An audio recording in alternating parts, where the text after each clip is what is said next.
Every hot hatch reviewer will tell you the M135 is the one that lacks excitement. They are not wrong. But after spending time with this Sapphire Black example at the Graz Motor Show, I found something those reviews consistently undervalue. The cabin quality in this car has no equivalent at its price point. Not the Audi S3, not the Golf R. Neither comes close.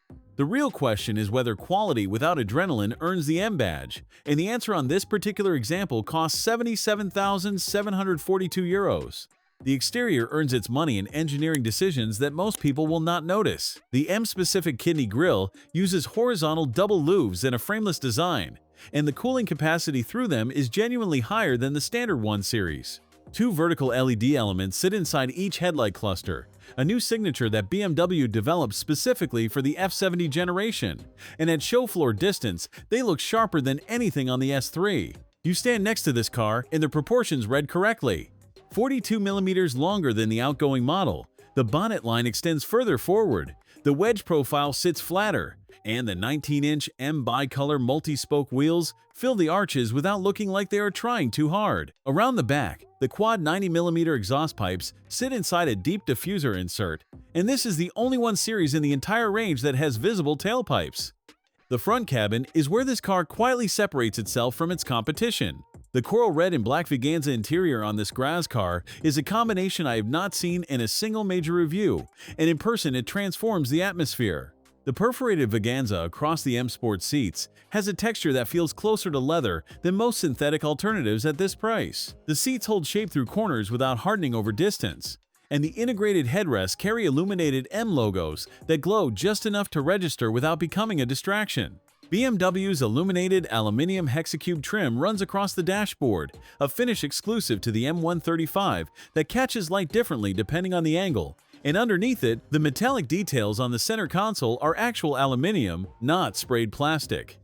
The S3 cannot say the same. The curved display pairs a 10.25-inch instrument cluster with a 10.7-inch infotainment screen, and xDrive remains the clearest system in the segment. I miss the rotary controller. Everyone does, but the climate shortcuts stay permanently visible at the bottom of the touchscreen, which is something Mercedes still buries in submenus. The one honest negative here is the lower dashboard. The material quality drops noticeably below the knee line. You notice it once, you register it, and then the rest of the cabin convinces you to stop caring. The rear cabin fits adults more comfortably than I expected. A 6-foot passenger behind a 6-foot driver has enough legroom to sit without bracing their knees, and headroom remains usable even with the optional panoramic glass roof on this car.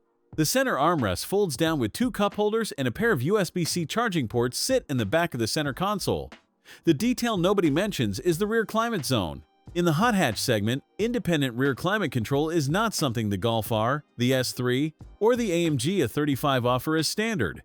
BMW includes it here, and on a warm show floor, it matters. The boot is where this car plays a trick that deserves more attention. 380 liters, around 13.4 cubic feet, which is 80 liters more than the standard BMW 120 and 123. The reason is mechanical. The M135 does not use mild hybrid technology, so the space under the boot floor that the hybrid battery occupies in every other 1 Series is simply empty storage in this one. The performance model has the biggest boot in the range. The load lip is low, the shape is boxy, and BMW offers an optional 40-20-40 split rear bench instead of the standard 60-40. That means you can carry 2 rear passengers and still slide skis or a bicycle frame through the center section. The Audi S3 manages 325 liters. That gap matters on a weekend trip.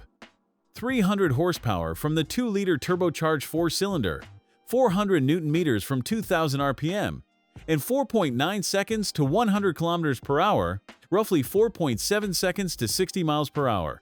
The 7-speed dual-clutch gearbox replaced the old 8-speed torque converter, and it is sharper in sport mode, with a distinct thump on every upshift. It is quick, genuinely, effortlessly quick.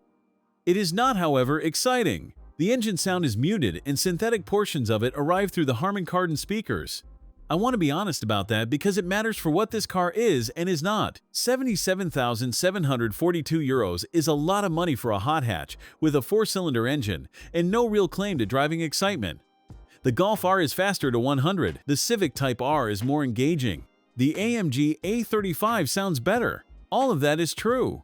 But none of them are built like this inside.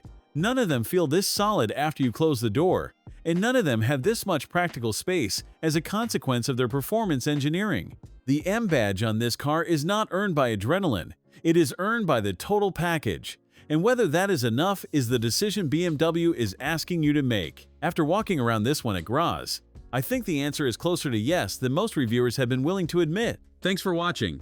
If you enjoyed this video, hit that like button and subscribe for more content just like this. Leave a comment below with your thoughts or questions. I read every single one. And don't forget to click the bell icon to get notified about my next upload. See you in the next video.